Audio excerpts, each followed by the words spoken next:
Hello, hello, hello. Hello, hello. Hello, hello, hello. Mic test, mic. Mic test. Mic test, mic test. Hello. Mic test, mic test.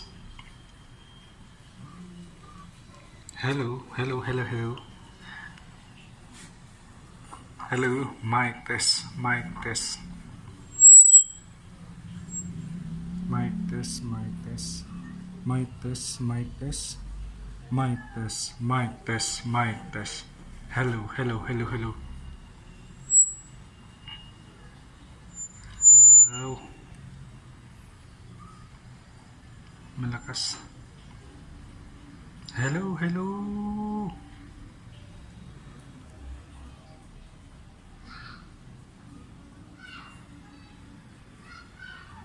Hello, mic test, hello. Hello, hello, hello. Hello, hello, hello. Hello. Hello, mic test, hello.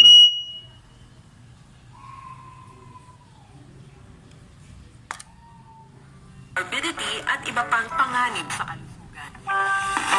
Sa usapin ng edukasyon, ang mga colleges, universities at graduate schools ay pinapayagang magsagawa ng limitadong face-to-face classes basta ipatutupad ang minimum health standards.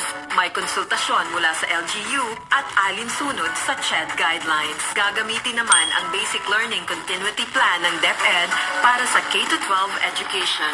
Ang malalaking pagtitipon ng mga estudyante sa kahit anong aktibidad ay hindi pa rin pinapayagan.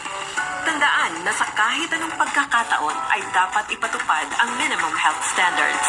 Ang pagsusuot ng face mask, palagi ang paghuhugas ng kamay at 1 meter physical distancing.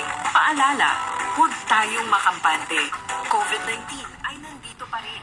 Patuloy lang tayong mag-ingat pa.